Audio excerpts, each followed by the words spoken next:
The thing at the ledge. I knew the thing in the woods wasn't just watching me when I raised my right hand. And it raised its right hand too. Not like a reflection. Not instantly. It waited half a second. Then copied me. That was the moment I stopped thinking I had found some strange animals standing in the dark and started thinking something much worse. This happened about 8 years ago during a family camping trip in northern Montana. My wife Melissa and I had rented an RV for 2 weeks and decided to take our kids across a few national parks before school started again. Our son was 9, our daughter was 6, and at that age, sleeping in an RV felt like the greatest adventure in the world to them. The campground we stayed at for this part of the trip was beautiful, but extremely spread out. There was a main area with bathrooms, a small store, and a few picnic tables where families gathered during the day.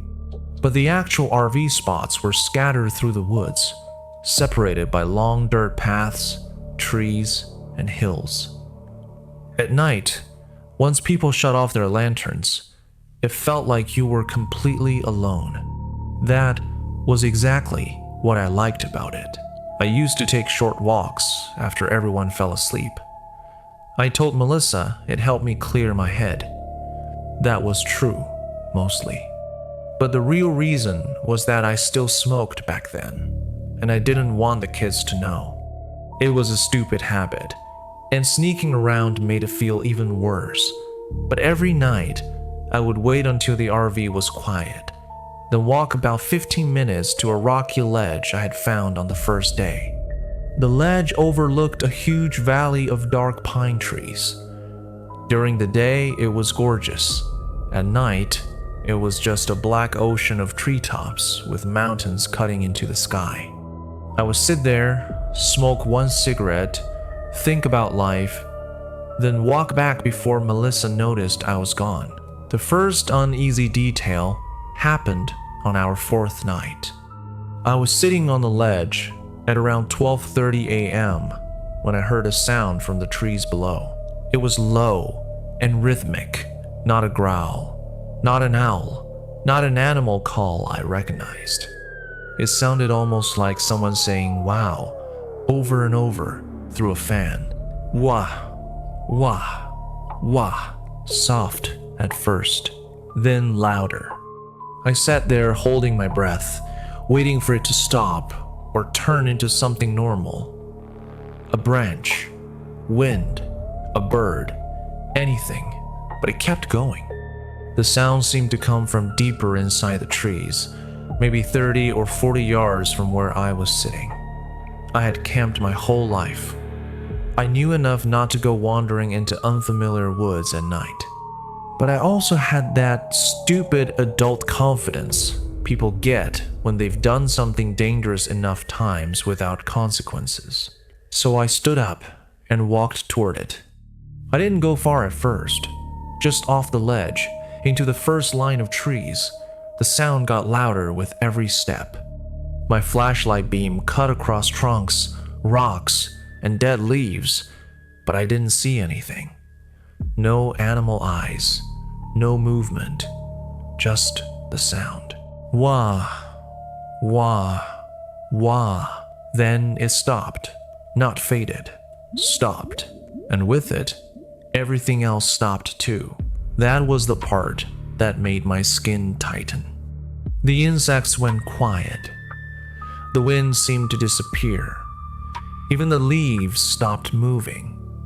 The whole forest became so silent that I could hear my own pulse in my ears.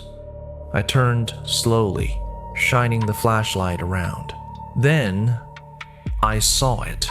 About 15 feet away, between 2 pine trees, something tall and thin was standing in the dark. At first, my brain tried to turn it into a branch, then a burned tree trunk, then maybe a person in dark clothes. But it wasn't any of those things. It was too narrow, too tall. Its shoulders were uneven, and its head leaned forward like it was trying to understand me. I froze. The flashlight hit part of it, but not enough. The beam seemed to fall around it instead of fully landing on it. I could see a long shape, arms hanging too low, legs bent slightly. A face that was mostly just darkness, except for two faint, reflective points where eyes should have been. I whispered, "Hey, I don't know why." The figure didn't move. For maybe 10 seconds, we just stood there staring at each other. Then I shifted my weight. The figure shifted too. Same direction, same speed. Half a second later, I raised my right hand slowly. The figure raised its right hand, half a second after me. My stomach dropped. I lowered my hand. It lowered its hand. Again, delayed. Not like a mirror, like it was learning. That was when I started backing away. The figure backed away too, but wrong. Its knees bent in a strange way, and its shoulders tilted as if it was copying the idea of a human step without fully understanding how one worked. I turned and walked fast toward the ledge trail. Behind me, I heard footsteps. Not running, walking, matching mine. When I stopped, they stopped. When I took 3 quick steps, it took 3 quick steps. Half a second late. That was the false safety moment. Because for one brief second, I thought if it was only copying me, maybe I could control the distance. Maybe I could just walk slowly back to the RV and it would keep its space. Then I heard my own voice behind me. Hey, it said the word exactly the way I had said it. Same nervous whisper, same breath. I ran. Branches hit my arms and face. My flashlight beam bounced wildly across the trees. I almost slipped twice on loose dirt. Behind me, I heard it running too, but the rhythm was wrong. Too many impacts, then too few. Like it couldn't decide whether to run on 2 legs or 4. I reached the trail and sprinted toward the campground. At the time, I thought the scariest part was the thing copying my movements. I was wrong. The scariest part was what Melissa told me when I got back. The RV lights were on. Melissa was standing outside in a sweatshirt, holding a flashlight and looking furious and terrified at the same time. The second she saw me, she ran toward me. "Where have you been?" I said. "I was at the ledge." "For 3 hours?" I stopped. "That's not funny." She showed me her phone.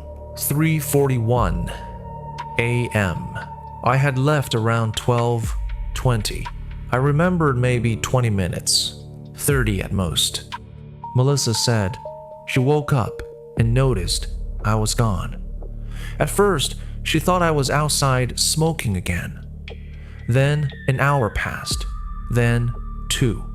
She checked the bathrooms, the store area, even walked halfway down the path calling for me before getting scared and coming back to the RV with the kids. I tried to explain what happened, but halfway through, I realized how insane it sounded. The sound, the silence, the figure, the copying, the missing time. Melissa didn't laugh. That scared me more than if she had. She made me sit inside and checked me for injuries. I had scratches on my arms and dirt on my jeans, but nothing serious. I hadn't hit my head. I wasn't bleeding. I wasn't confused in the way people get after a concussion. I remember the night clearly, except for the missing hours. Or I thought I did. Then our son woke up. He stood in the small hallway of the RV, rubbing his eyes, and said, "Dad was already outside." Melissa and I both looked at him.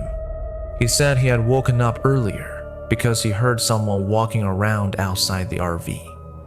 He looked through the little curtain beside his bunk and saw me standing near the tree line. Melissa said, "That wasn't possible. Your dad was gone." Our son shook his head. It looked like Dad. I asked what I was doing. He said, "Nothing. Just standing there." Then he added, but his head was leaning funny. I didn't sleep the rest of the night. When the sun came up, I went outside and checked the area around the RV. I expected to find my own footprints near the tree line, maybe something that proved my son had just seen me after I returned. Instead, I found 2 sets. One was mine, boot prints from when I had run back down the trail. The other set was barefoot, long, narrow impressions in the damp soil at the edge of the campsite. They weren't clear enough to be useful, but they were clear enough to know they weren't mine. They started near the tree line, crossed behind the RV, and stopped under my son's window. They did not lead away. That was the aftermath evidence. Melissa took photos. I took photos. We showed the campground host, an older man who had worked there for 15 years. He looked at the pictures, then at the tree line, then back at me. He asked if I had gone to the ledge. I said yes. His face tightened. He told us people sometimes heard strange sounds out there at night. He said most campers ignored them. Then he said something that made Melissa start packing before he even finished. Sometimes people come back wrong from that trail. I asked what that meant. He said, not wrong forever, just for a little while. I wanted him to explain, but he wouldn't. He only told us the trail wasn't official and that we should leave it alone. Melissa didn't wait for me to argue. She packed the RV while I helped in silence, and we left the campground before noon. For years, I didn't tell many people that story.